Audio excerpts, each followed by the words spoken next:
ചൂടുമായി ബന്ധപ്പെട്ട നിർണായകമായിട്ടുള്ള തീരുമാനങ്ങൾ സർക്കാർ തലത്തിൽ ഉണ്ടാകുമെന്നാണ് പ്രതീക്ഷിക്കുന്നത്. കാരണം കഴിഞ്ഞ 2 ദിവസം ഉഷ്ണതരംഗ സാധ്യതാ മുന്നറിയിപ്പ് കേന്ദ്ര കാലാവസ്ഥാ വകുപ്പ് അറിയിച്ചിരുന്നു. പക്ഷെ ഇന്ന് അങ്ങനെ ഒരു സാഹചര്യം നിലവിലില്ല. 40 ഡിഗ്രിയാണ് ഇപ്പോൾ പാലക്കാടും, 39 ഡിഗ്രി കൊല്ലത്തും ഇപ്പോൾ പ്രതീക്ഷിക്കുന്ന ഒരു താപനില. അതുകൊണ്ട് തന്നെ ഇന്ന് വലിയ രീതിയിലുള്ള ഉഷ്ണതരംഗ സാധ്യതയിലേക്ക് ഇപ്പോൾ നിലവിൽ മുന്നറിയിപ്പ് ലഭിച്ചിട്ടില്ല. പക്ഷെ എന്നാലും ഈ ഒരു സെൽഫ് ലോക്ക്ഡൌൺ അടക്കമുള്ള മുന്നറിയിപ്പുകൾ സർക്കാർ തലത്തിൽ നൽകിയിട്ടുമുണ്ട്.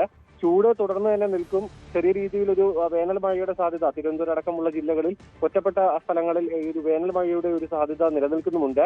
പക്ഷെ ചൂട് അത് വലിയ രീതിയിലുള്ള ഒരു കുറവ് താപനിലയിൽ രേഖപ്പെടുത്താൻ പോകുന്നില്ല എന്നാണ് ഇപ്പോൾ കേന്ദ്ര കാലാവസ്ഥാ വിഭാഗവും സംസ്ഥാന ദുരന്ത നിവാരണ അതോറിറ്റി അടക്കം നൽകുന്ന വിവരം.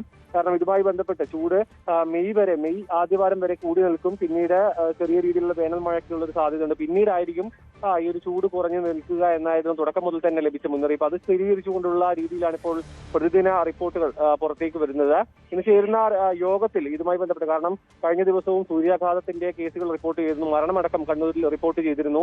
അങ്ങനെ ഒരു സാഹചര്യം നിലനിൽക്കുമ്പോൾ കൂടുതൽ മുൻകരുതലുകൾ എടുക്കേണ്ട ഒരു സാഹചര്യമുണ്ട്. അംഗനവാടികൾക്കും ചില ജില്ലകളിലെ പ്രൊഫഷണൽ കോളേജുകൾക്കടക്കം അവധി നൽകിയ ഒരു സാഹചര്യം നിലനിൽക്കുന്നുണ്ട്. അതുകൊണ്ട് തന്നെ സംസ്ഥാനത്തിന് മുഴുവനായി ഒരു പ്രോട്ടോകോൾ അല്ലെങ്കിൽ ഈ ചൂടുമായി ബന്ധപ്പെട്ട കൂടുതൽ മുൻകരുതലുകൾ എങ്ങനെ എടുക്കണം, അതുമായി ബന്ധപ്പെട്ട തീരുമാനങ്ങൾ എന്തൊക്കെ, കേന്ദ്ര കാലാവസ്ഥാ വകുപ്പിന്റെ നിർദ്ദേശങ്ങളും ഒപ്പം ദുരന്ത നിവാരണ അതോറിറ്റിയുടെ നിർദ്ദേശങ്ങളടക്കം പരിഗണിച്ചുകൊണ്ടായിരിക്കും ഇന്നത്തെ നിർണായക യോഗത്തിൽ തീരുമാനമുണ്ടാകുക. ഇന്ന് മുഖ്യമന്ത്രിയുടെ നേതൃത്വത്തിലാണ് 11 മണിക്ക് ഓൺലൈനായിട്ടാണ് അപ്പോൾ യോഗം ചേരുന്നത്.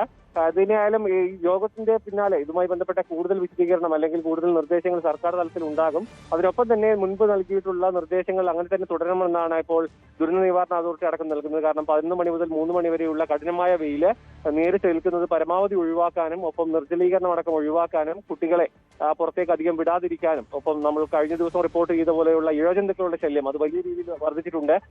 അങ്ങനെയുള്ള സാഹചര്യം കൂടി വിലയിരുത്തണം. കാരണം വേനൽ അവധിയാണ്.